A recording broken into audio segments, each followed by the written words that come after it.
Hi guys! So, pinadala ako ni Maybelline ng pinakabago nilang Firework Mascara. Ayan nga siya, super ganda ng packaging niya. Super cute pa ng kulay. Sobrang sleek.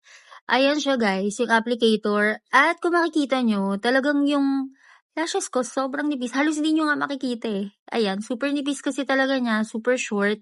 Sobrang struggle talaga sa akin yung maglagay ng mascara. So, it's really important for me to find the right mascara.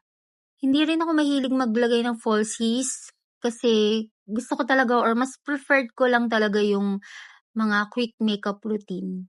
Tsaka gusto ko yung kahit hindi ako mag-falsies, mukha pa rin ako naka-falsies kahit mascara lang. Ayan na yung first application. Kung makikita nyo, super ganda guys. Ayan, nagkaroon na ako ng lashes. Kita na siya. Oh, ayan. At saka abot siya hanggang dulo, walang naiwan. Kahit yung pinakamaliit at pinakamanipis na lashes ko sa dulo, nalagyan niya. Ito na yung second application para mas maging makapal siya at mas mahaba. So, ayan na siya. Hindi pa rin siya nagka-clump. Sobrang easy lang niyang gamitin. And for me, okay na sa akin yung two applications. Pero if you want a bolder or a more striking eye look, pwede mo naman dagdagan. Depende naman sa preference mo yan kung gano'ng kakapal yung gusto mo. Pero yan sa akin, two applications lang. Super ganda na ng effect niya, guys.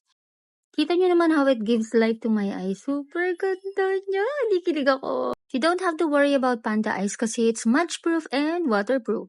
Opaque! Super ganda. I love it!